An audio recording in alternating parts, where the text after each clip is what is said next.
Good afternoon, ladies and gentlemen. My name is Serge Younes. I'm a director for sustainability services at Accenture, and I'm based here in New Delhi. I'm actually honored today to be moderating an extremely knowledgeable and experienced panel with strong representations across industry, the development sector, and think tanks. And on that, I'll actually like to invite our panelists up, and I'll introduce them as they come up. So can we please start with Mrs. Gwen Andrews. Ms. Gwen Andrews heads up, let me have a look, actually I've messed up my notes here. Please come up, Gwen.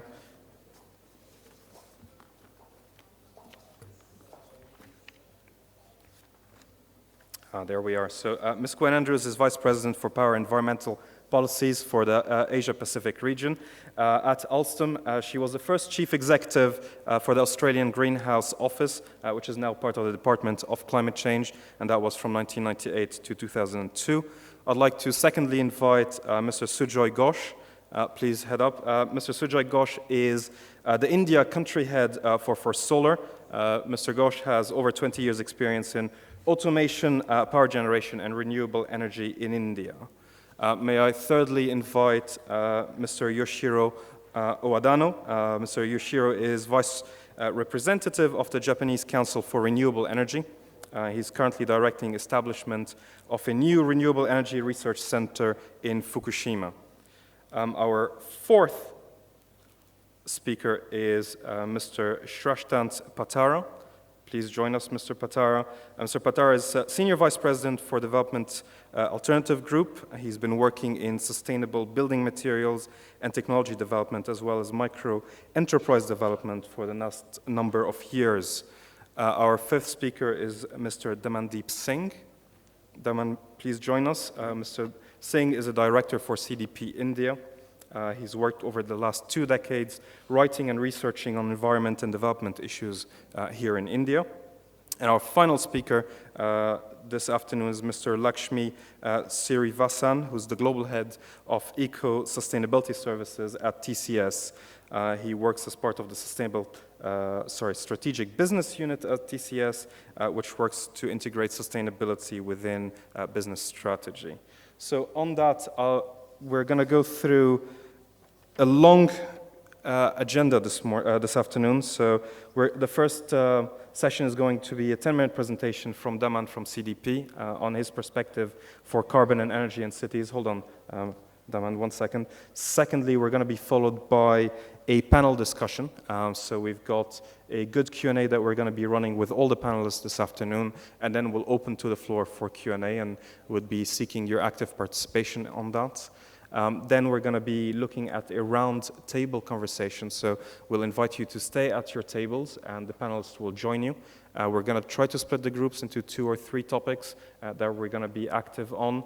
That's going to be a 45-minute conversation within your groups, and we'll ask the chair of each of the tables to come up and give us their top 2 or 3 takeaways from today that we're going to provide as recommendation for the attendees tomorrow. And on that, let's start with Daman for his presentation on CDP. Daman, please join us.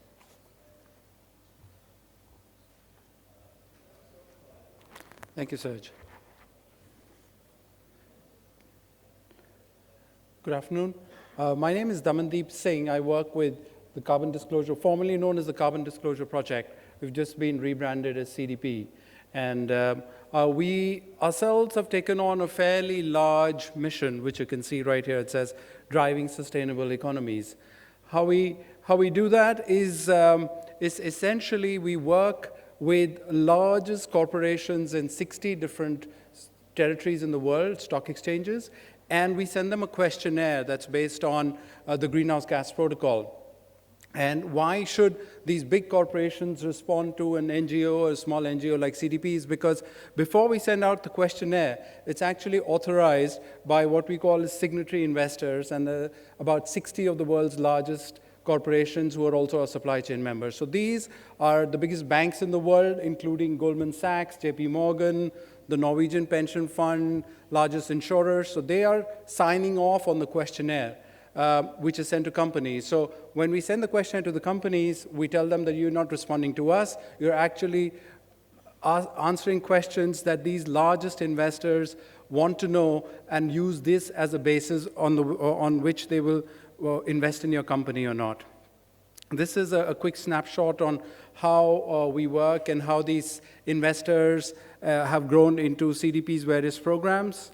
And a few testimonials. Ban Ki-moon says that it's crucial, CDP's work is crucial to success of global businesses in the 21st century. And my favorite quote is actually Christina Figueres, who likens our work to an X-ray that is used by a doctor. So what it does is, in answering the questionnaire, a company or a city or actually discovers fault lines and various lacunae in their own businesses, which helps them address these issues. So just a quick snapshot on where we work. The questionnaire goes to 60 different countries, and we have offices in about 13. And so, as I mentioned, that we hold the largest repository of climate change information in the world. This is, last year, over 4,100 companies from around the world responded to the CDP questionnaire on climate change. We also have a questionnaire on water, wherein over 340 companies responded. And on cities, 73 of the world's largest cities responded to CDP questionnaire. And we also, this year, integrated a new project on forests, where over 100 companies that use commodities that lead to deforestation respond. So, why are we discussing these issues? It's essentially what we believe as CDP as the drivers for low-carbon development. In fact, drivers for any sustainability action in the world is actually going to be businesses and cities. What we find in CDP, we believe that these companies are responding to us because investors are asking for this information.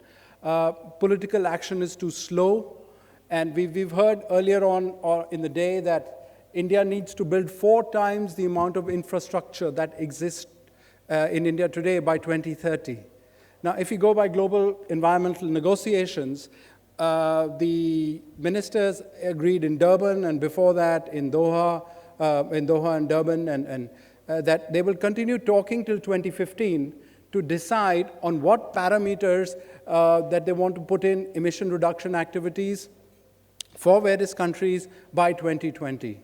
Now, can businesses wait till 2020 to decide on which technologies, which pathways, which operations they want to invest in? They can't. So that is one of the prime drivers on the basis of which we get our information. If we go through our example in cities, this is a snapshot, a map of the 73 different cities in the world that have responded to the CDP questionnaire. Unfortunately, none of them are in India, but if you can see that there are a lot more cities in the East, and there's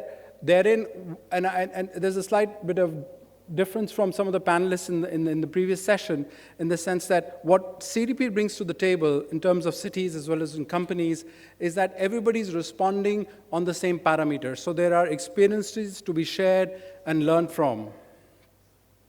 What are the risks identified by the cities? So as you can see that in Africa, 9 cities responded, and out of which 6 felt that there was a drought, there was a real threat of drought, and there was intense rainfall. 5 of them felt that. Sea level rise was a major threat in 4 cities.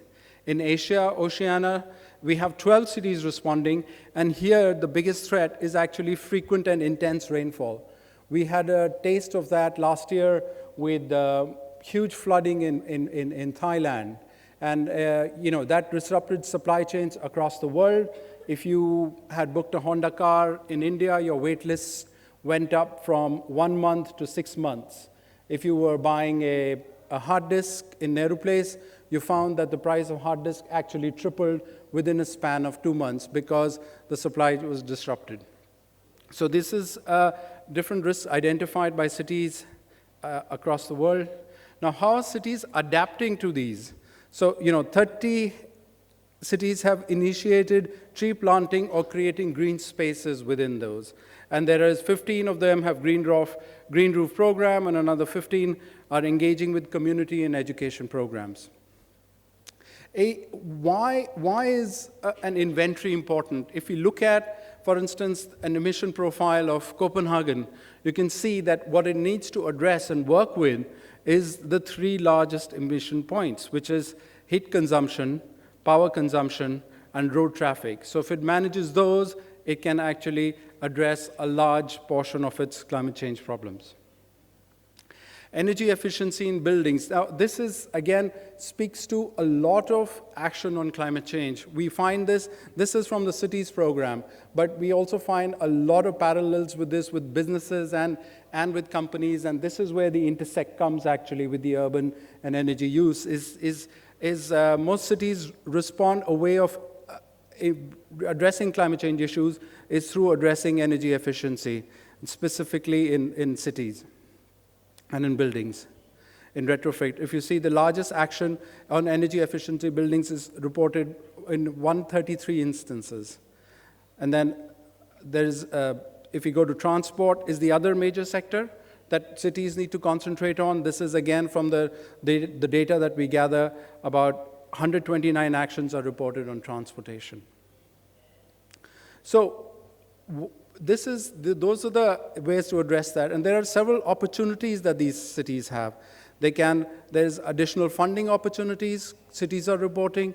There are 39 cities in which development of new businesses and industries have taken place. A lot of the investors, we work with a lot of the large firms, including JLL, which actually hosts CDP in India. They're developing matrices on the basis of which they advise businesses where should they locate their businesses, how should they work, and so on. If we talk about businesses, again, last year of the global 500 companies that we sent our questionnaire to, over 405 companies responded to CDP. And even there, and 81% say that there is a physical risk that they fear from climate change. And though 64 of them also report opportunities. There's a regulatory risk. They don't know what shape or form new regulations will take place, what kind of new taxes or certain demands that they'll be put under. And there's a reputational risk and consumer behavior risks. So if you look at, how do companies address these? In terms of energy, what we find is that in terms percentage of operating costs spent on energy, utilities have 31.8%. Materials is 17.3%. Now, this is essentially the crux of the matter wherein cities and businesses intersect. Of the companies responding to CDP, over 8,000 plus had reported emission reduction activities. And if those that you see, 49%, half, are in energy efficiency. And there you can see that if you break those down in energy efficiency, again, 21% and 22% are in building services and processes. So if you take building services and building fabric together, it's 27%. So this is essentially the drivers of change wherein cities can contribute and work with those. If you talk about which activities that cities and businesses should be concentrating on, it's essentially behavioral change that will yield you the best results, which have 57%. Energy efficiency is 53%. I'll talk about behavioral change a little more. And transportation, 46%. If you see in this matrix, this is another one of our reports on climate change, climate action. And in here, behavior change in the top right-hand corner, the point that says behavioral change, it'll give you the maximum return on your investment, and it'll lead to the maximum reduction. So this is actually, if you can drive and spur action within your employees, within your citizenship, it'll give you the best possible results. I was a little disappointed in the last session to hear that young PhD candidate from a college asking about how do you drive change. It is the young of today need to take action and need to move forward and to drive action and to demand that there be more investments in public transport rather than in cars. Energy efficiency, as I said, is the low-hanging fruit, and 33% of the companies report a return on investment from emission reduction projects. And 79% of the 500 companies find that energy efficiency yielded better results than any other investments in their portfolio. These are some of the other examples that I'd be happy to share these, and you can find these examples in our website from what companies are doing across the world. So, and from India, you can see that there is Tata Global Beverages is done work in the UK factories. Mahindra & Mahindra, there's various energy initiatives like integrating solar. GVK is doing work in their airport in Mumbai. IOCL is including solarization. They find, this is a large oil retailer and the petrol retailer. They find that in rural areas, there's not enough uptake, and if there is, they can't use, and if electricity's supply is not frequent, then if they crank up and they use diesel gensets, it doesn't work very well. So what they're putting is solar panels to help them tide over those issues. ITC is doing LEED certification in all their new hotels. So the barriers to action, what we find in our research is, again, low management team prioritization, a lack of expertise, and capital constraints. How do you overcome those? Which is essentially this issue is that for most companies, they use a dedicated budget for energy efficiency, and there are lot of compliance handles that move them towards those, and employee engagement again. Making behavioral changes is most important. I'd just quickly like to end with this one quote that, again, Christiana Figueres says that by 2030, each ton of carbon needs to be 5 times more efficient than it is today. So how do we drive action in that? And that is, it's essentially up to each one of us, how in this increasingly resource-constrained world that we saw and we heard about earlier today, how do each one of us contribute towards that? CDP, we'd be happy to help companies and each one of you. Thank you very much. Thank you very much, Daman. Please join me in thanking Daman for his enlightening presentation on the work from CDP. Before we move into the panel Q&A, I think it may be prudent to have a thought about energy and the problem that we're facing today, and maybe that will set a bit the conversation for our conversation this afternoon. I think we heard from the panel earlier, just before the break, around growth around cities and population. And yes, we are forecasting to see 9 billion population. Interestingly, around that, a lot of it is going to be consumed within cities, especially within cities where we're forecasting by 2050 to have about 19 kind of mega cities with over 10 million population. So the challenge for us from that is quite kind of tangible. Similarly, what we're seeing is that in that process, energy is going to more than double in that same space, with about 75% of that demand coming from emerging economies and transitioning economies. Now, we all know around the situation, especially here in India, with energy and access to energy, but we need to look at the main 3 pillars around energy that will drive the conversation, I'm hoping, today. The first of it is universal access to energy, which I'm hoping that we'll later tackle that around the round tables. We're seeing that a lot of the changes on energy in the developed markets have often been driven by regulation. I think I'd like us to have a thought about the challenges of bringing regulation, eventually investment stability in emerging economies, and lastly, looking at energy infrastructure and the opportunity for us to be leapfrogging around that, especially in emerging and transition economies, with the opportunity to learn from what's been going on over the last 20 years internationally and jump into that. And on that, I'd like to invite Gwen for our opening remarks, and I'd like to hear about your thoughts around smart technologies and the role of ICT in that to bring kind of the nexus between energy and ICT. Gwen. Thank you, Serge, and good afternoon, everyone.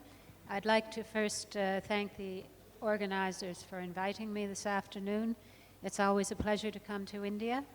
I'm speaking on behalf of Alstom, which is a major multinational supplier of electricity equipment and also rail.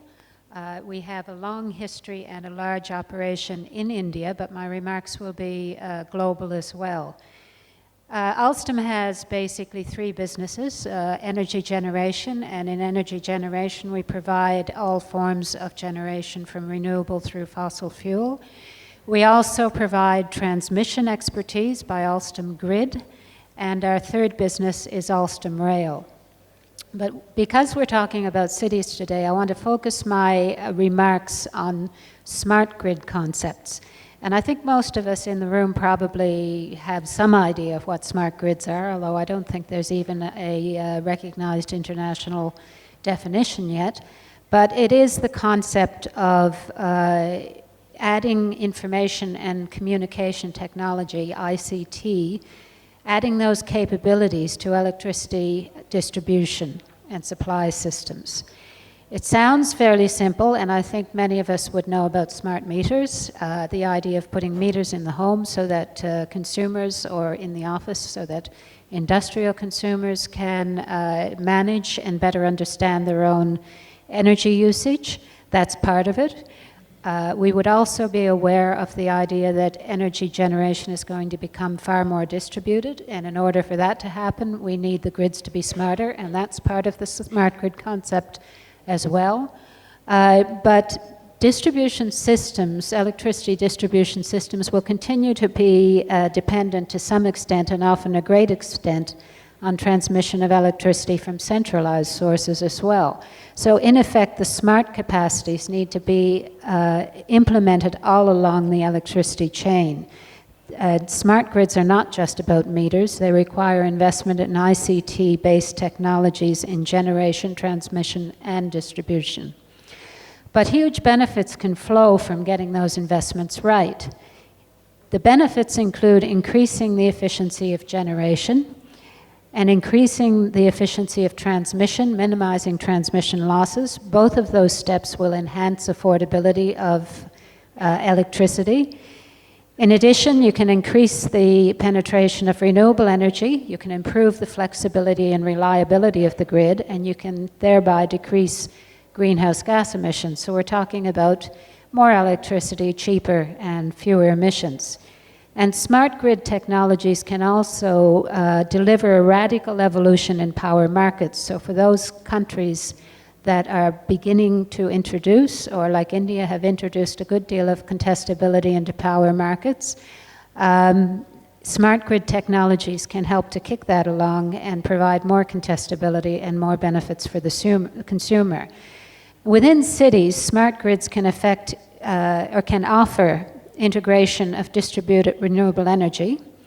Not just that, though, they can also offer an integrated ecosystem of electronic transport, i.e. your subways, your trams, your cars can become capable of re-injecting energy into the urban network.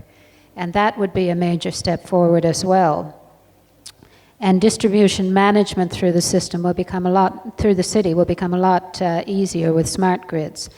Alstom is investing heavily in these kinds of products that can help to realize the full opportunities of smart electricity. We have network management solutions, power electronics, smart grid network planning, and many other solutions available. But we need governments to work with us as well, and governments need to be able to think out of the box in order to capture the opportunities and allow them to emerge. This includes tackling the vertically integrated utility model. Is it really proper to have generation and transmission combined when you're talking about introducing this kind of contestability, distributed energy, etc.?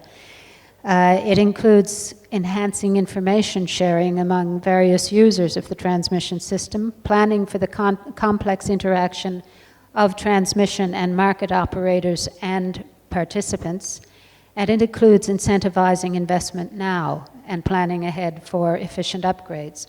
So I agree with Damon. Cities do have the potential to totally change our approach, their approach and our approach to generating and using electricity, but they need to be set free of the constraints of models that effectively were designed for a different age. Thank you. Thank you very much, Gwen. You actually mentioned in your opening remarks that governments should think outside the box. What do you feel that governments can do to create the right environment for clean technologies? I suppose the first thing that they need to do really is educate themselves. Smart grid is a concept that is beginning to be talked about quite a bit, but I don't think that many regulators understand the challenges it poses to existing models. And the second thing they probably need to do is think in a long-term sense. These are very, very capital-intensive investments. They're very long-lived assets, and they can't cope with policy that changes on every electoral cycle. So we are going to need regulation that is consistent and long-term. That makes sense, Gwen. I think, we heard from the previous panel, actually, that the cities of the future may be radically different from the cities of today. And we're seeing across industries that technology is growing at a faster pace than regulators are able to absorb it. Do you think there is potentially a role for us in the private sectors, also NGOs, to be working with government and regulators to enable that fast growth that we need? Yes, very definitely. I mean, we've seen this in the explosion of ICT and telecommunications, for example, which sometimes outran the capacity of regulators to keep up with it, and I think we'll see it in the energy sector as well. Yes, we do need to work with governments. We need to recognize that although regulators may be specialized, some of the policymakers are not specialized in this area, and they need a good deal of assistance in order to understand the impact of the policies that they're making and to know what the technological developments are that they are trying to integrate. Fantastic. Thank you very much, Gwen. Please join me in a quick thank you to Gwen for her introductory comments. Lakshmi, we're actually moving on to you next. I just wanted to get your opinion on kind of energy and the kind of energy mix that's going to kind of draw us into low carbon growth. Lakshmi, on to you. Thanks, Serge. It's a pleasure being here and sharing thoughts. When you look at the whole energy landscape at TCS, we have been looking at this particular landscape and looking to see how can we move towards a more efficient utility model. Today, if you look at how most of the economies have actually grown, have been on large fossil fuel-based centralized generation being distributed across through a fairly expensive distribution infrastructure. The consumption side has really not been factored in a lot when investments are actually happening towards the energy infrastructure. So if we want to fundamentally grow in a sustainable manner, especially as an opportunity for India, how should the utilities model look like? We have done quite a bit of discussions and observed how even the Western economies are now looking at this differently because of pressure from a emissions point of view. We have a different challenge in India, which is from an access point of view. So we heard that even last year there was a 10% deficit on the generation capacity in India, and year on year this has been the and I don't think in the foreseeable future we are ever going to be able to generate in surplus to the plan. So how would we look to change this model? Essentially, we need to look at the consumption side. So cities today are consuming a lot and perhaps consuming in a manner which is probably not sustainable. So energy efficiency has been pointed out many times. This is a big elephant in the room, but not enough potential has been actually tapped. The reasons are, quite a lot of times we are told that it's a behavior change. So as individuals, we need to be conscious about, switching a light bulb off and setting the temperatures at the right point. Now, that can only take the energy efficiency potential to an extent. We really need, ICT interventions, smarter homes, smarter buildings, to be able to take the, manual interventions out if we have to really exploit the total potential of energy efficiency. And it's already starting to happen. Now we see a lot more of the builders talking about integrated buildings with building management systems. So you have your energy, your utilities, your safety, security, everything coming into a piece of box within your room to be able to do it. So we're going to see a lot more of ICT interventions. For the commercial and industrial customers, they need to exactly know if they've got a pot of money to invest on energy efficiency, where do they put that pot of money to get the best returns? Today, it's technology-led. They say LED lighting is good, so move towards LED lighting. Variable motor drives is good, let's go and change the motors. It's technology-led, it's not information-led. And very often, all the, including TCS, when we boast about our energy efficiency projects, it's all pilot projects, flagship stores. If you go and ask, have you rolled this across your enterprise? Is every retail store adopting energy efficiency measure? Is every factory, is every energy asset within your manufacturing plant really efficient? The answer is no. And that's where, again, the information and analysis is going to play a crucial role. The analytics will help them, whatever you want to invest, whether it's a small sum of money or a large sum of money, where can I invest and actually get the best level? And here, again, we need a lot more policy interventions because we do not still believe have the right kind of policy mechanisms to fuel this particular kind of efficiency drive. It would have to be in three aspects. One is regulatory interventions, which means the appliances that we use have to have a minimum threshold for energy standards. In US, the Building Technology Office under the Department of Energy had published 50 product categories for which there are energy standards. You cannot go produce a product and market it below that particular energy standard. And India, we've just started by creating the labeling certification, looking to at least make the consumer aware of how efficient are the appliances that are actually being sold. Now, 4 categories that have been looked at within India, the room air conditioners, refrigerators, TVs and fans. If you look at the current situation of how many number of units are being sold, to how many of them are rated as 4-star or 5-star, to how many of the appliances are best in class, there is a huge gap in trying to address and trying to move more number of purchases to the 4-star and 5-star. Today there is a premium again. The equipment manufacturers put a premium on these highly energy rated appliances. Why should there be a premium? Those should be the norms in which the equipment manufacturers would have to manufacture. This has happened in telecom. There is no reason why it cannot happen in all the appliances. And what was a 4-star appliance 3 years ago cannot remain as a 4-star moving forward because there is growth. So you have to have a very clear and decisive intervention from even if you take some programs such as labeling. It's not enough if you just create a rating program and allow it to take its course. The other two, which I'll perhaps touch upon during the course of conversation, are demand response programs, the ability for the end consumer to cut down the peak load if you're given an opportunity, if you're given an incentive, whether you're a building, residential building apartment or whether you're a manufacturing plant. Can we help them, reduce the peak load? Which can, there have been successful programs, we can learn from Japan, classic case of, 4 demonstration projects handling, multiple types of scenarios. And the third area, of course, is, distributed generation, which was, touched upon. I mean, if you have to look at access to the 600 million Indians who do not have access to electricity, I think the answer definitely lies in distributed generation. The challenge there is to finance those, how could you make a rural farmer invest in a capital investment for solar or other. But you can't really create financing mechanisms to do that, but the utilities are now starting to look at that as an option.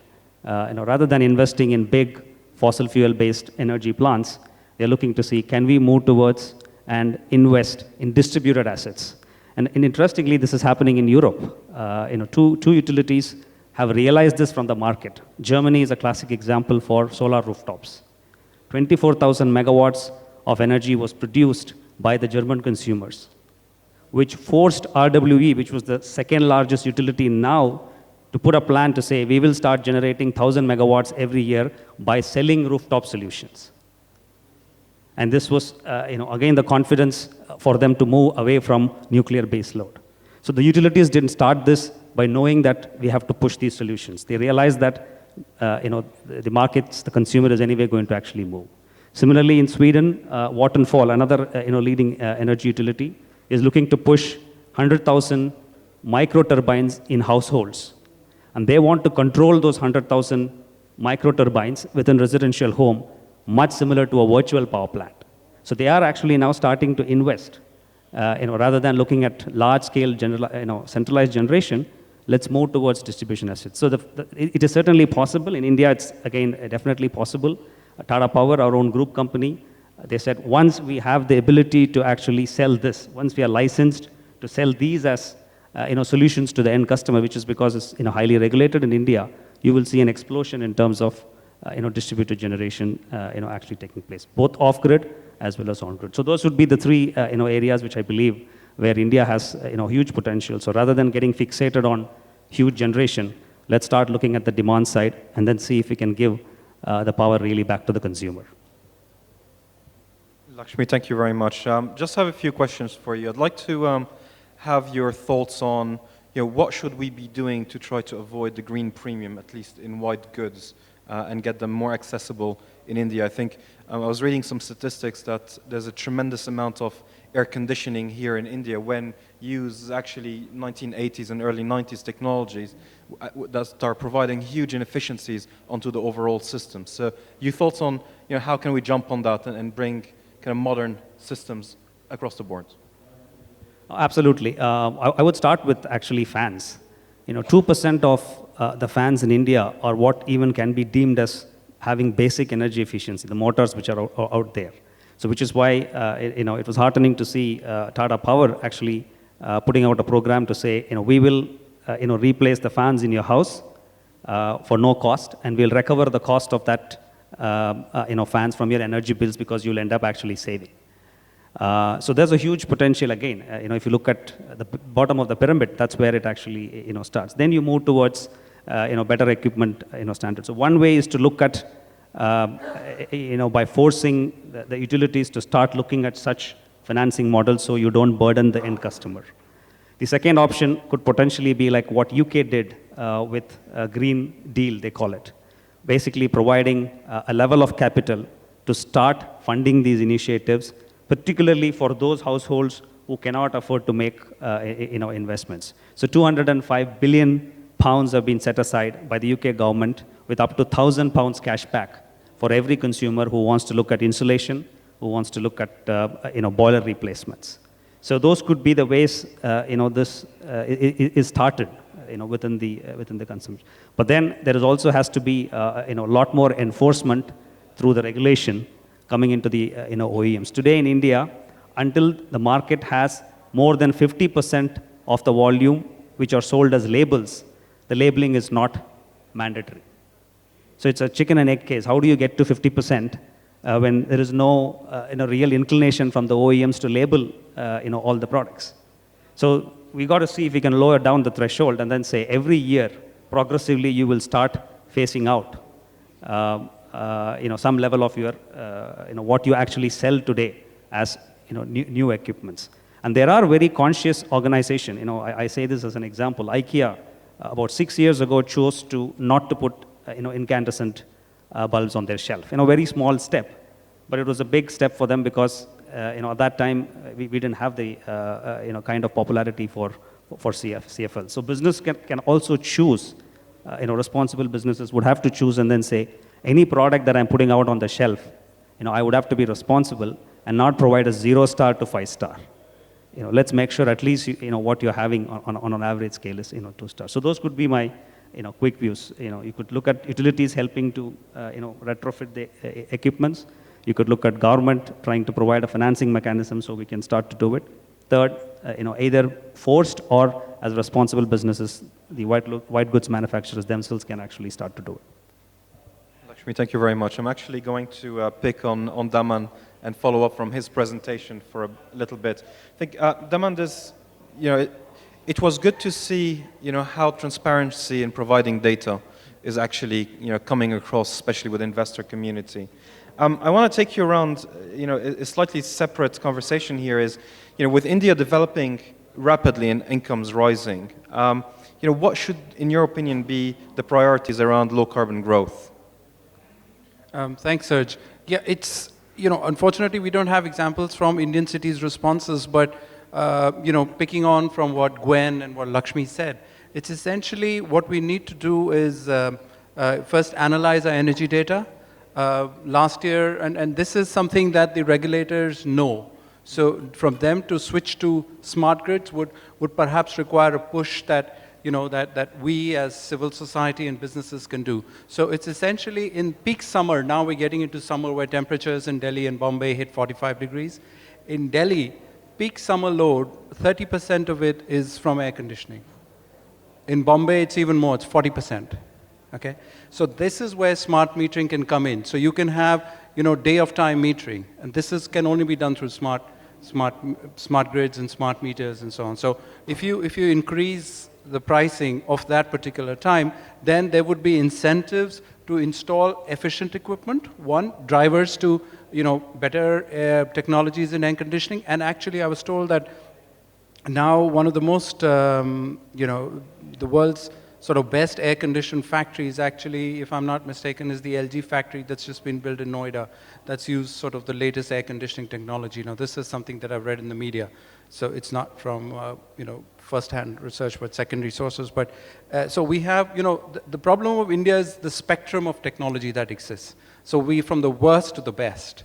How do we bridge this gap? How do we incentivize, as Lakshmi and as Gwen was saying, to move towards that, to reduce that band of spread of those technologies? Fantastic, thanks, Daman.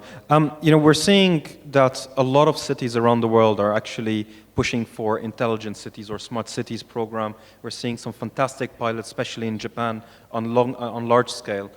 Daman, a question to you here is, do you think that each city should actually continue to follow their own kind of operating model and their own programs, or do you think some standardization could be achieved?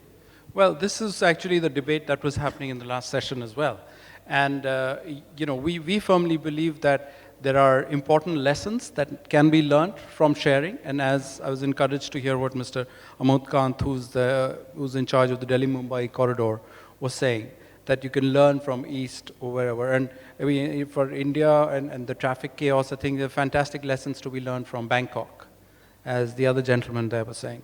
So it's important, and that's what we find. It's very important because if everybody's responding on the same platform, then you have a way of benchmarking and learning from experiences. I'll give you an example, not directly related to this, but for instance, one of the best projects against sea level rise is the mangrove plantation that Jakarta is doing. So that has fantastic lessons that cities in India like Mumbai, Kochi and all could do. And had they done that, had that been in place, then the catastrophe that hit Mumbai in 2005, 2006 would perhaps have been mitigated to a fairly substantial thing. So there are important lessons to be learned from others' experiences, and that should not in any way be diminished. Thanks, Daman. From Lakshmi's previous talk, Lakshmi, you mentioned ICT and the kind of role of potentially, ICT as a whole. It could be just by providing the data, or it could be through using more advanced analytics to change behaviors as a whole. Daman, from your perspective, with your work on cities, how can public disclosure of what they're doing actually help in that growth? Well, public disclosure, again, it helps it goes beyond just environmental stewardship, and it'll help lower risks and associated insurance costs. So when people are responding publicly, then they come out and they commit to something. And our whole process in driving disclosure and in responding, actually what we find, and that is something that perhaps Lakshmi could also speak to, it asks you questions about your own processes. And that helps you identify a lot of risks and opportunities that you did not know existed. I can, if time permitting, I can give you a quick example on how this happened. And this is, the best example that we have in our basket, and that actually helped us evolve a separate stream of business, was the response of Walmart to CDP. For many years, we kept asking Walmart to disclose as a company, and they refused. But in 2006, when they disclosed, and they filled the questionnaire, and they did the inventory, as I showed the Copenhagen inventory, they found their maximum emissions was from a very surprising source. For a company like Walmart, everybody believes their maximum emissions would be logistics. But when they did an inventory, they found the maximum emissions were from refrigeration inside the retail stores. So all they had to do for a consultant to come and advise them that they had to put glass doors on deep freeze items that they were storing in open shelves, like meats and ice creams, and they have a saving of 25 million in the very first year. And they became then fantastic, and they said, can you do this for our suppliers? So that's how our supply chain program started, and that's evolved a whole sort of our only revenue earning stream for CDP. Thank you. Lakshmi, do you want to follow on that with your own experience? Sure. Yes, I think as Daman mentioned, sometimes these are looked upon as questionnaires that we have to fill, from different organizations and then having to respond. But there are a few who consistently refine those questionnaires every year. That's one way of thinking, on behalf of you as to what some of the leaders and peers are doing. So in our responses, I think I can remember looking at our own responses for the last 3-4 years. When the maturity levels of the questions goes up, it makes you think. It's just not the matter of answering that and sending it back to CDP. Why are they asking this question? Who others? Because that's a learning experience for for CDP as well. When looking across a number of organizations.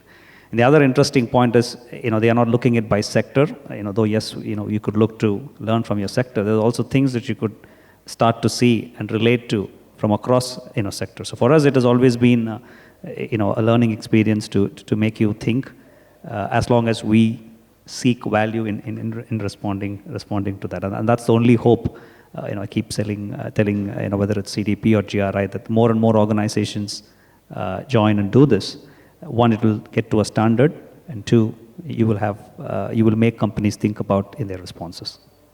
Fantastic. Thank you both for your insightful comments. I'd like to actually now invite Shrashtant for your insights on maybe collaboration and partnership models, especially around energy. Shrashtant. Thank you, Serge. And what I'll try and do is focus a little bit on the question of access. And that's not just, because of 2 decades and more of experience in the development sector or, leanings in that direction, but also from a business perspective. Because if you're looking at growth, sustainable growth, I guess one of the things you just have to keep doing is to add on customers. And if you look at energy in the market that's untapped, in a country like India, the numbers can be quite staggering. We're still talking of anywhere between 80 to 100 million households that are still stuck at subsistence levels in terms of the energy that they consume. You're talking about anywhere in the region of 10 to 12 million micro-enterprises, workshops, establishments, etc., that are starving, for clean commercial energy. You're talking about farmers in phenomenally large numbers, etc. And it's an opportunity. It's an opportunity that's sitting there waiting. And in a minute or two, I'd probably come to how we can sort of get there. But before I do so, I'd just like to highlight some of the disparities that exist in this market, in the Indian market. And my guess is it would probably be true for 60, 80 odd countries in emerging markets or the more less developed ones. Last year, Daman referred to it, last year Delhi summer, it peaked at about 5,600 megawatts plus. In fact, a little bit over of power that Delhi was drawing from the grid. If you look at what the government would be happy with, and I guess most households would, at the other end of the market, your typical village household, people would be very happy, and the government would probably sign off on having 2 14-watt CFLs as having delivered the solution that people want. If you divide 5,600 megawatts by 28 watts, you get a figure of 200 million, right? There aren't even 200 million households in rural India. So that's the kind of disparity that's set in to this market. You have cities that are drawing, that much power. And I make this point, in the context of today's discussion and the theme of this conference, which is about sustainable cities. And, while I'd agree to, all the points being made about how energy could be delivered more efficiently, how consumers should be more efficient in their use of energy, etc., the city is part of a larger ecosystem. And I think, we can't separate solutions for the city from, what's being delivered into the hinterland or the smaller town cities. The other lesser known disparity, my guess is, comes from the price people are paying for energy. To be quite honest, it wasn't till we got into microgrids and began to look at microgrids about 2 years ago that we realized that that kind of a disparity existed. Households such as ours in urban India are very happy paying 5 to 6 rupees a kilowatt hour for the electricity they consume. In fact, Delhi, they're complaining already that it's far too high, and you've got protests, and at least one of the new parties on the block says we're going to, if you elect us, we'll deliver power at half the price. You'd be surprised we went across the countryside and looked at several models, the successful ones, the successful microgrid-based models that were delivering electricity into households, and we did the maths on what they were charging on a per point basis, saying you get a CFL or now the LED lights for 90 rupees, 100, 120 rupees a month. And the figures were quite alarming, shocking in fact, because the least was around 20, 21 rupees a kilowatt hour that people were paying, and it went up to 300 rupees a kilowatt hour that your poor rural consumer was paying for, effectively a unit of electricity. So those, those are the points I'm making, and what I'm trying to say is that while it's a problem, it's certainly a challenge, it's also where the opportunity lies if we're talking about businesses actually getting out there and finding solutions, delivering those solutions. In terms of how, one would get there, the evidence that we have to draw upon right now is currently in a program called the SPEED program. It's a Rockefeller Foundation supported program in which our organization with several other partners are trying to play the role of what we call a market maker. Because what we're trying to bridge is, great technology on the generation side, smart grids, etc., large pools of capital, right, that exist within large corporations or, out there in the investor space, or even sovereign wealth funds, etc., wanting to get into clean energy. So you have that at one end, and you have at the other end an extremely disaggregated, fractured kind of market. So what do you do? What are the conditions you need to create so that you can bridge the two? And that's where, when Serge and I were exchanging emails, I thought I'd focus a little bit on models that are more collaborative, where I think businesses need to, learn to work more with other, players, certainly civil society, but I'd say, work much more with small entrepreneurs, businesses that exist on the ground. Greenpeace had organized a conference last summer in Bihar on greening Bihar by way of renewable energy. And there was this discussion going on amongst experts about how, we'd have to go find entrepreneurs who can distribute the electricity. And the power minister of Bihar stood up and said, "What are you guys talking about?" He said, "I've got at least 150,000 entrepreneurs in Bihar who generate electricity on a daily basis using diesel generator sets." Right? And these aren't small guys. I mean, they have monthly revenues of anywhere between 50,000 rupees to $1.5 lakh. So and in our case, what we're trying to do is to create those bridges, between large companies that want to get into this space. So I really feel it's a lot about collaboration, it's about getting other people together, and it's also about where innovation gets located. Is innovation located at the interface of the big and small, the public and the private, right, the global and the local? And once you begin to home in on that, I think not only do you get new models, but my guess is corporations will find that they start moving at a much faster pace, at a much larger scale. And I underline this because, with all due respect to some of the large companies that we've talked to, I really feel that one of the biggest obstacles they face is that they think they can do it all themselves, right? And they need to understand that energy is not like a fast-moving consumer good. It's not like shampoo, right? Where you can say, okay, we're going to do this, we're going to set up the supply chain and get it out to the village. It's not going to work that way. So you need to think in a much, much more collaborative manner. I'll close with one example, that we've sort of been referring to as an analogy in terms of how the energy market could get built out in the future, or certainly, grow at a much more rapid pace. And that's the history of cable television over the last 20 years in India. I remember watching the first CNN broadcasts out of Iraq in 1991. And the first MTV shows, and was totally delighted when they had American football on cable television. In 20-odd years, what's happened is that a market that was as disaggregated as your need is for power, right, had lots and lots of local players, had local toughies. I mean, the cable operator in most towns would be the strong guy in your neighborhood, right? Using whatever technology they could lay hands on, upgrading really rapidly, etc., to a situation now where it's consolidated, where you have regulation, etc., that's kicking in. You have advertisements saying you have to use the set-top box, and these local players have got aggregated, are controlled by larger ones, who are in turn controlled by larger corporations. So that's how we see the energy market playing out. I mean, there's certainly a future there for business and industry. I think we just need to be much smarter about how we get out to that huge market.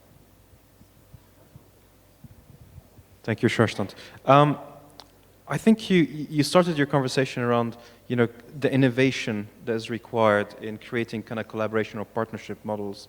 Could you actually talk us a little bit about the SPEED program that you've been working on, and actually maybe focus on how difficult or maybe easy it was to create the business case or the rationale for all the stakeholders to actually be successful in that program? I'll do that as rapidly as I can. What the SPEED program does is it designs business models for companies that would want to get out, in this particular case, into rural markets, or it helps them, put it together.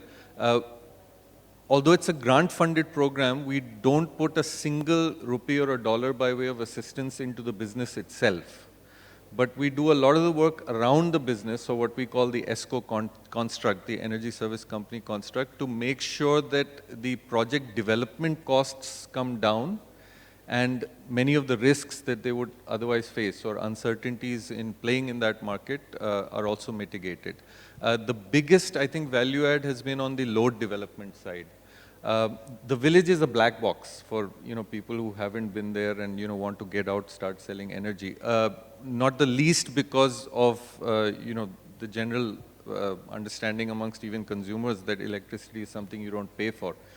But what we found was that it wasn't actually that. And once people had, the companies that have been successful have established a fairly direct relationship and are providing power on a reliable basis for even 4 hours in the evening, people start paying up. The biggest problem for businesses has been in understanding load, because you've got different kinds.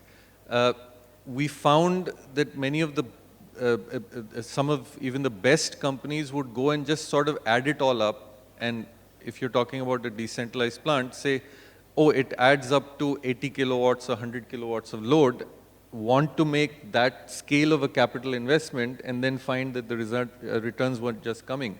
And in at least, I'd say 75, 80 odd sites, what we were able to do because of a deeper understanding of how the load could play out, you're able to restructure that, schedule it in ways that you actually get those plants down to 20, 30, 40 kilowatt installations that have much, much higher utilization of their capacity.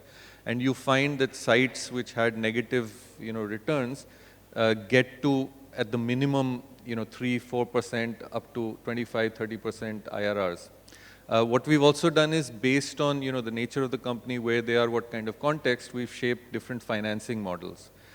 So what we call C category sites, which are out there in remote villages, have there's a connect to friendlier financing, particularly debt at very cheap rates that has been structured. And if you're in a more lucrative kind of site, that doesn't play out. So I'd say the first obstacle, sorry, I drifted a little bit, it's just too much into the program, but I think the first obstacle one has to overcome is to understand load. Once that is done, technology has really ceased to be a problem. I mean, on the generation side or on the distribution side, two of our partners are using prepaid metering systems, which are reasonably smart.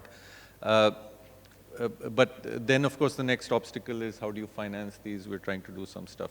We expect, you'll have many more companies going out. Right now, we've got 11 companies that have partnered with us. I've started rolling out projects, so it should move forward. Sorry. Shrashtant, thank you very much. I'd like to now actually invite Yoshiro-san. I'd like to hear your perspectives on the energy situation in Japan, if you mind. Okay. I'm from Japanese National Research Institute, so I will introduce Japanese situation from rather technology side.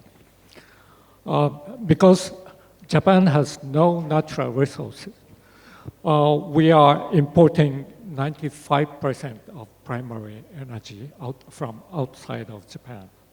So for the future sustainability of Japan, it's quite important to save energy by raising the energy efficiency for short term, and for long term to introduce renewable energy as much as we can and as fast as we can.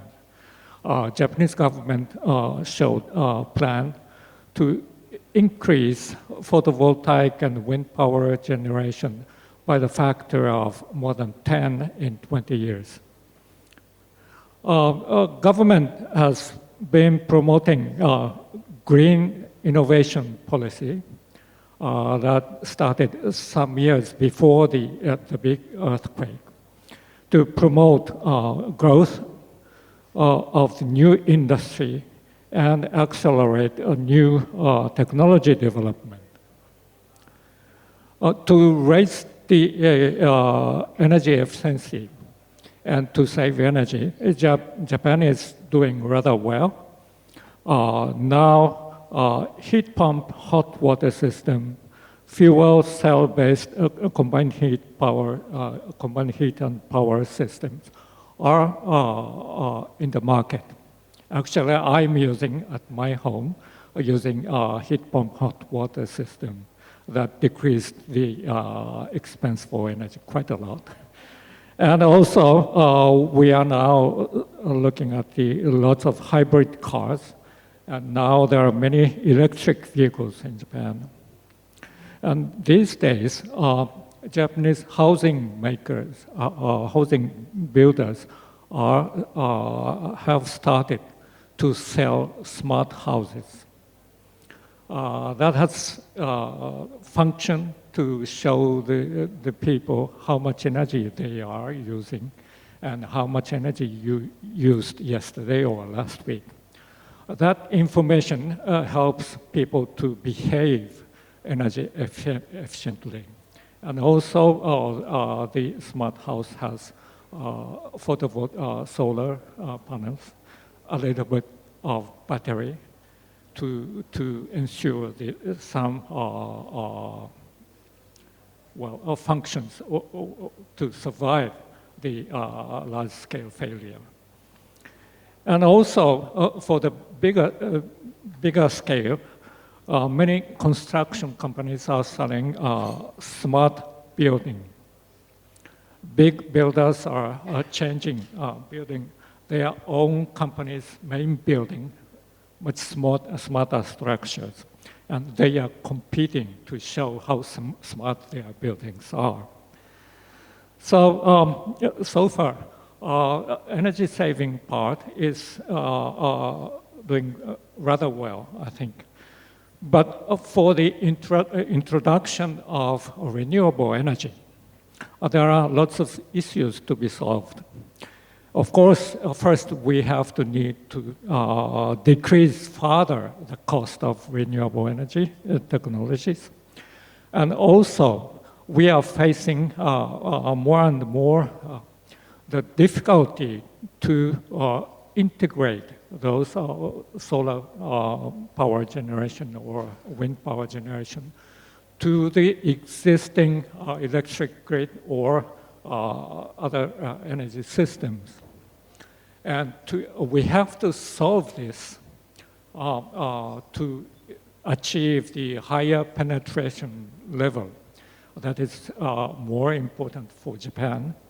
And we are trying very hard to integrate renewable energy to the new energy network system with the aid of, for example, batteries or hydrogen production and storage and application. And also new type of power electronics that can handle a much higher power in small devices. And of course, we need ICT technology to control the new energy system.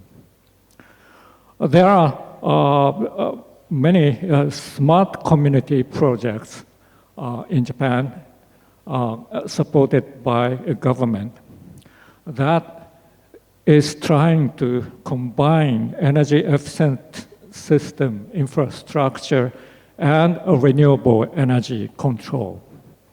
And also some project trying to modify the transportation system. All of them are still in a small scale, in limited area, and experimental stage. But this is quite big challenge to change the energy system and the infrastructure of the society for the future sustainability. So this is a very big chance also for the new industry and businesses. So we, Japanese government and Japanese industries are hoping to build a new infrastructure for the sustainable society. The biggest difficulty we are facing at the moment is various restrictions which prevents existing system to change. So we hope government or some other strong leadership to remove those restrictions and to accelerate to achieve sustainable energy system and society. Thank you very much. Yoshiro, thank you very much. You mentioned the smart communities that are happening in Japan, and there's some fantastic examples from Yokohama to the work in Kyoto as well in Fujisawa more recently. It's becoming quite clear that Japan is becoming a hub maybe for kind of intelligent energy systems, both kind of demand and supply side. Is there any lessons that you can kind of transmit to the rest of the world on how, how did you manage to be quite successful? Okay, we are trying various aspects in various places. Situations are quite different one by one. But we hope, because it's supported by government and local government, so the data should be opened. There are difficulties. The companies, the controlling management, tend to enclose the data. So we have to tell them to open the data. And another difficulty is to look at and to evaluate them. This is, again, difficult. We have some common scale and standard for the smart community, energy management, and ICT technology, I think.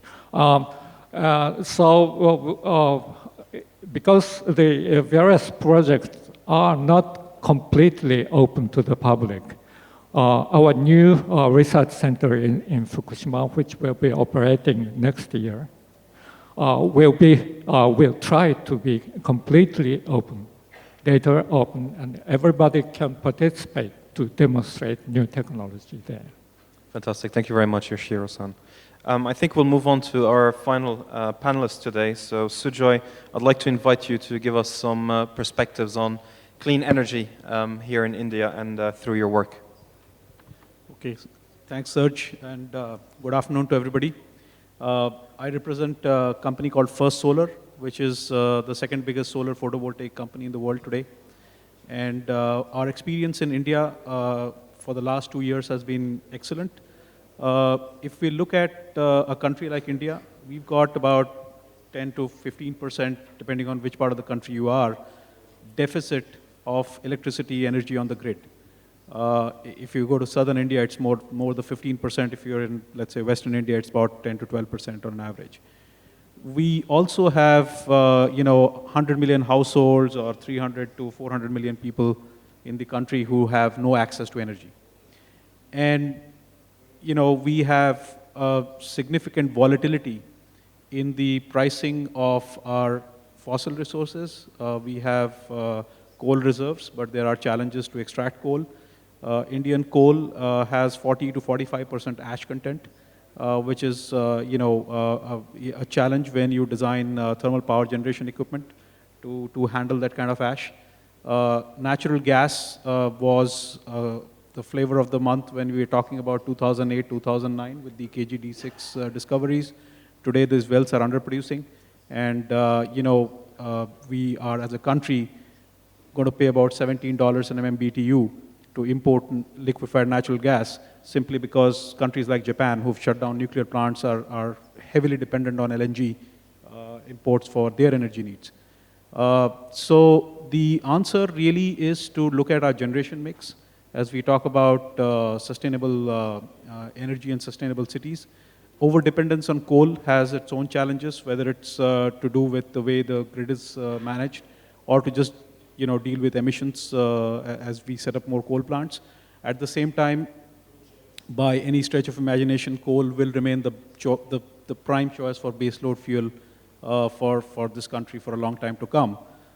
However, what has happened in the last about, I would say, 3 to 5 years is renewable technology, be it wind or solar, the two things which have happened. One, the pricing has fallen dramatically.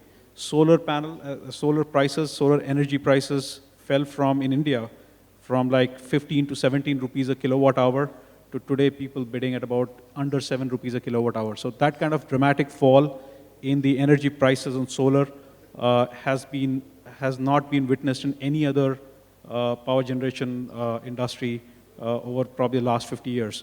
The other thing is, technology efficiencies are going up, and so capacity factors of solar and wind-based generation is significantly increasing. Today, efficient wind turbines are able to provide at least about 30% PLF as compared to maybe an average below 20% PLF in the mid-2000s when the wind industry started to take up in India. Solar is at about 20% capacity factor if we use fixed tilt systems, and you can improve further by using tracking. And so with increase in the availability and the capacity factors combined with a drop in the prices of these two technologies, today what's happening is the gap on a levelized cost of energy between what you produce from a coal plant or a natural gas-fired plant versus a wind or solar is very less. And therefore, we're looking at a point in time not too far out where you will achieve parity between the cost of a fossil-based generation versus the cost of a renewable-based generation on the grid. And that should create incremental demand for deployment of these renewable sources without any significant government subsidy. That's sort of the first point. The second point is India as a country has wind resources which are geographically concentrated around the peninsula, the western side, and then parts of Tamil Nadu, Andhra, in sort of the central part of these states. So wind is really, it's very geographically concentrated in certain pockets, and you can only set up commercially efficient wind assets in those areas. Solar, on the other hand, is much distributed in nature.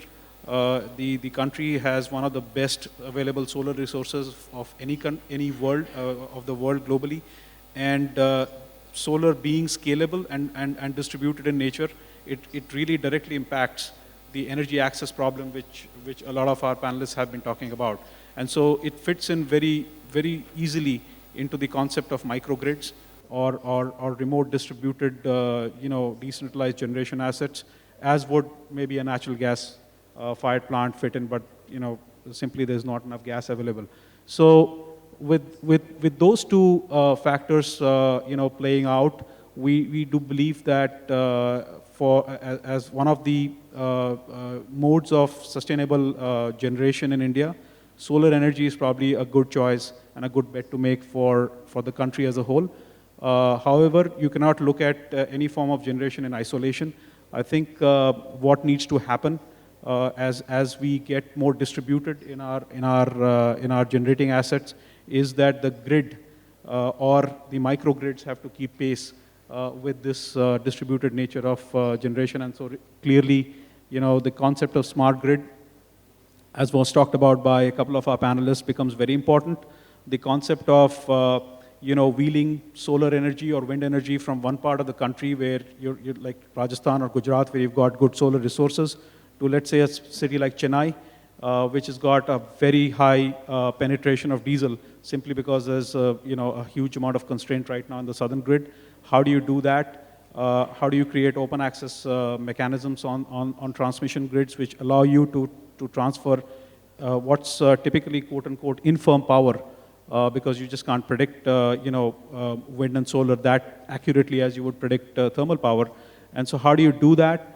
And how does regulations allow you to do that is something which we have to work our way through.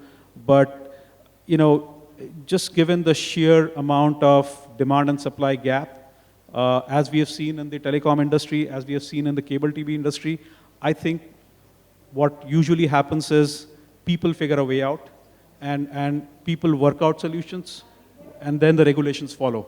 And I think we are headed for that direction in the renewable industry and in the overall energy sector as a whole, as we move away from monolithic utility models into more distributed models in the country. Thanks, Sujoy. There's been some phenomenal growth with renewables globally and some very good signals here in India. I think probably the killer question that everybody wants to know is how far are we from grid parity for renewables here in India? And if you think the task is very difficult, what should we be doing, or we advising governments to be doing to enable that? The word grid parity is a bit of a misnomer. When you look at A, you've got subsidies on fossil fuel. B, people need to pay for energy on a time of usage because there is a differential cost for peaking power versus a cost for baseload power. And I think if you look at these two factors, we probably are already at grid parity with at least wind, where the cost of generation is in the range of about 4 rupees a unit, right? But again, I mean, there is energy, traditional forms of energy have been historically underpriced in the country.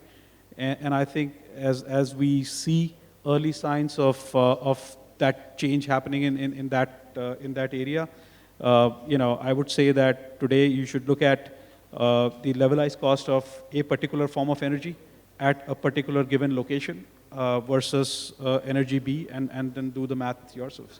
Great, thanks, Sujoy. Talking about subsidies and incentives, I think feed-in tariffs has proven very successful pretty much globally, but we're seeing a situation where countries like Germany and Italy are starting to back away from that model. Do you think feed-in tariff is a good model for India? And if not, what's the alternative mechanism that would fit better the country? So our view is feed-in tariffs are unsustainable, right? Because they are an indirect form of subsidy. And as we see with what's happened in Europe, it's not, at some point in time, it's going to collapse. In the context of India, again, it goes back to pricing of energy. But solar tariffs today, as discovered by reverse bidding, are in the range of about 6.5 to 6.45 rupees a kilowatt hour as bid by project developers on grid-connected power plants. You compare that with the recent round of coal-based bidding, which happened in UP, you got tariffs in the range of 5.5 to 5.75. Right now, bear in mind, you set up a solar plant in 4 months, you set up a coal plant in 4 years if you get the coal linkage. And so if you forward price the impact of energy and the coal prices 4 years down the line, and do the math, I mean, right now the feed-in tariffs are becoming insignificant. I mean, although there is a feed-in tariff mechanism in place, but just because the way the pricing has come down, it's really becoming irrelevant right now in the current context. Fantastic. Thank you very much, Sujoy, and thank you for all the panelists for their questions. I'd like to open the questions to the floor. So if you please raise your hand and introduce yourself, and then your question and the panelists that you'd like to answer the question. I think there's a lady up front, if we can start with you. Is there any microphones, Kim?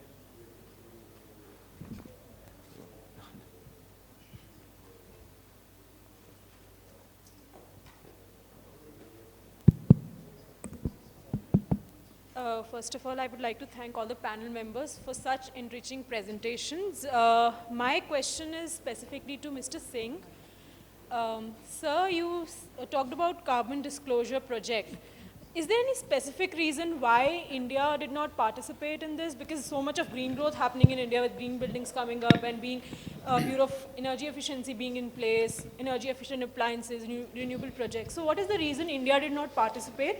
And one more thing, you said about 57 of the savings, 50% of emission savings are possible through behavioral change. So how do you measure this behavioral change? What were the parameters you used? What were the tools you used to measure this behavioral change? And was there any intervention done and then the behavioral change was measured, or how? Thank you. Sorry, your name is and you're from? Oh, yeah, I'm Gaganpreet Kaur. I'm a PhD scholar from University of Delhi. Okay. We wrote to this program till last year used to go to, it was in partnership with the Clinton C40 initiative, so it went to the top metropolitan cities in the world. And in that category, there was Mumbai and there was Delhi. And we wrote to both of them and we invited them to participate, but they declined because primarily for the reason that the Indian government does not want to disclose carbon emissions. They feel that that will impact its global negotiating position under the climate change treaty. So that's why they feel that they don't want to discuss carbon. So in that scenario, we found it very difficult for cities or any sort of official entities to respond in these. However, we find businesses much more forthcoming because businesses want to respond to what is considered to be the global best practice. So when they're operating in the global sphere, they're asked by investors across the world, then they, whether the government wants it or not, they feel that in order to attract investment, they have to do that. So that's one. And the other question was, sorry? Behavioral change, yes. What we do, how we measure it is in our questionnaire, we also ask companies if they incentivize their staff or their employees on climate change actions. So a lot of them report that, a lot of the Western countries actually now, or companies, what they do is they incentivize their own staff, that if you come up with new suggestions, or for instance, if you use public transport instead of your own car, or if you do carpooling, you get certain financial incentives. A lot of CEO pays are actually now linked to their performance on climate change, on companies meeting their energy efficiency and carbon reduction targets. So we track those, we ask them for those responses, we track those, and that's how we measure those. What we find is behavioral change actually takes a lot more effort and involvement by the companies, but it is actually, the best return for your investment. It's essentially trying to convince a person why they should be doing it. So when you're going home from your office, if you switch off your computer, it really doesn't cost anything to do that, but the gains from that are enormous. Thank you, Daman. I'd actually like to open that second bit of the question to the rest of the panelists. What's your views? Maybe Gwen, you want to talk about, how can you actually measure behavioral change through smart grids? And maybe Lakshmi, you want to talk about the other perspective, how to use technology to get access to behavioral change. Well, I think smart grids have the opportunity both to measure and to incentivize behavioral change, because at the consumer end of a smart grid, you should have smart technologies, metering information technologies that will allow any household or any office to assess, to measure and assess what their current energy usage is, And just that disclosure will often result in people seeing opportunities to save both energy and money. And that can be very, very powerful. So I think certainly smart grids are key to energy efficiency, and they're key to behavioral change in terms of the use of energy. Because right now, electricity is pretty, it's just obscure to us. We don't see it, we use it. We don't know how much we've used, not on a daily basis. We don't know until we get our bills. And then we complain about how much we're paying for it. But if we could see it on a day-to-day basis, if we could experiment with leaving the computer off overnight and see what a difference it made for a month, then I think you really are getting into behavioral change. I think the measurement would have to be looked, in my view, in two aspects. One is the adoption. To what extent have different people, different demographics have actually adopted it. Second one is to look at the effectiveness of adoption. There's no real no-brainer in terms of what organizations are now tapping into, which is essentially social media for adoption. We have had many instances of how things have actually gone viral through the social media, and you get to see a lot more people adopting it. So it's basically not trusting the organization which is marketing, but trusting somebody who has actually consumed it. Energy utilities are thinking along the same way. So rather than giving tips to say how do you want to save energy, create a platform where users come together and start sharing this, whether it's Facebook or any other form, and then you automatically see a lot more ideas popping up and then doing it. So that's adoption. On the other side, if you want to look at the effectiveness of what you have actually propagated, you would have to go back to a lot more sophisticated analytics which can compare and contrast patterns and then say, yes, this behavioral changes is associated with this kind of impact. So social media for adoption and back-end systems to be able to measure the effectiveness of such measures. Thank you. I think there was a question from the gentleman in the back. Sorry, gentleman in the back first, and then the lady up front. It's okay. My question is to Mr. Sujoy. We have a shop in Delhi that sells solar cells, solar panels. The cost of such panels is still prohibiting that one could employ it for your use. Maybe I can put it on my rooftop, or maybe high-rise buildings can put on rooftop and use it, rather than manufacturing it at on large scales. So I find it very conflicting with your view that the cost of production of this thing has come down. If so, then why are the panels so costly? So I was referring to really the grid connected, the price of power on the grid. We have not seen that kind of drop when you're looking at rooftop applications, simply because I think as a developer on the rooftop, he's already displacing a very expensive power by, the cost of diesel power today is about 16 rupees. So if I am a developer giving you a solution to put on your roof, he's competing with a different kind of fuel. Whereas if you go onto the grid, you're looking at trying to get to parity with other forms of energy on the grid. And so really the cost differential or the price differential which we have seen, which I was referring to, is coming out of the National Solar Mission, where if you look at the bids which came out in 2011, the first year of deployment were at about 15.5 to 16 rupees a kilowatt hour. And very recently, as part of the Rajasthan state program, which has been the last bidding, we've seen solar developers put in bids at 6.5 to 6.45 rupees. And this is true for states like Andhra and Tamil Nadu also. So I was really referring to the price of power on the grid and not really the rooftop applications per se. Sorry, can we get the microphone back to the gentleman?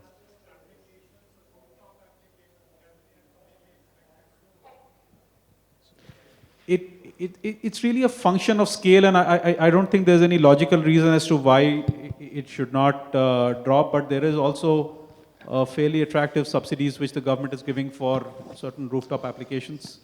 So I would say that you cannot keep that pricing differential between, let's say, the same product going into a grid-connected application and going into a rooftop application. Although what really happens on some of the rooftop applications is that you use a higher efficiency panel because you've got less amount of real estate available for your plant as opposed to setting it up on the ground. So there will be a differential between the two. Also, when you look at distributed systems, your overall cost of system includes cost of storage and might be. So, the overall cost for a roof system would be slightly higher than what you would get on a ground mount. Thanks. Actually, Shrashtant, would you like to comment on that as well? If I may for a minute to provide some context, the way we see the market for renewable energies, and this is by no means a sort of comprehensive attempt, but I still think it's valid, is you've got three big buckets, right? One are the devices, where it could be a portable solar lantern, for example, or it could be a rooftop system for your houses. This we see going the way of cell phones, and quite honestly, I really don't think it needs very much of a stimulus now. You'll remember there was a time when we'd complain about cell phones being so expensive. They were beyond the reach of most of us, and we'd pay 16 rupees a minute to talk. Or even if you left it at the devices, they've become much, much more affordable now. So that's one big bucket. At the other end, you have the megawatt scale grid connected plants that are essentially feeding electricity into the grid. And that's good. The government's done a lot to support that. And you have major developers in that space, First Solar being one of the leaders, and more will happen. And I think it's a great thing happening. But the third bucket is where we think the challenge really lies, which is micro-scale utilities, right? Because there's phenomenal potential there. I was talking about villages, but you could, for example, look at small industrial estates, where there's a lot of waste-based energy that you can produce. So what kind of an infrastructure and what kind of a company, right, or a business do you need, backed by whom, to get into those spaces? That's where we think there's need for not just much more innovation, but even on the policy, the regulatory side, there's much more work that needs to be done. And it's big. It's not a small bucket that I'm referring to. This third one. Just a quick comment on what he was alluding to. Even if you take the telecom analogy, until Reliance introduced that 499, you get a handset and a plan, highly subsidized, because their target was to actually acquire more and more customers. So somebody had a lot of capital which they want to actually throw in to capitalize on the market potential that existed. To my knowledge, I think that was kind of the inflection point when suddenly the common man said, hey, this is actually affordable.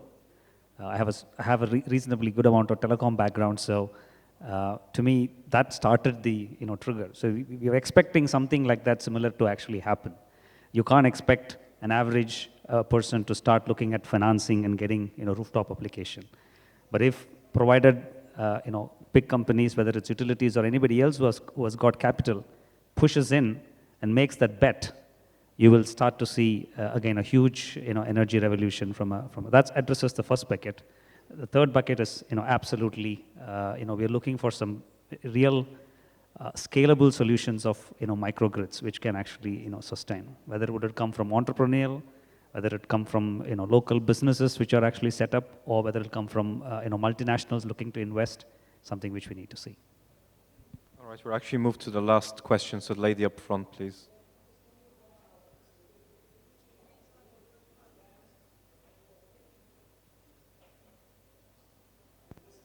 Problem dealing with technology. Question is to Sujoy. You talked about feed-in tariffs really not the right way.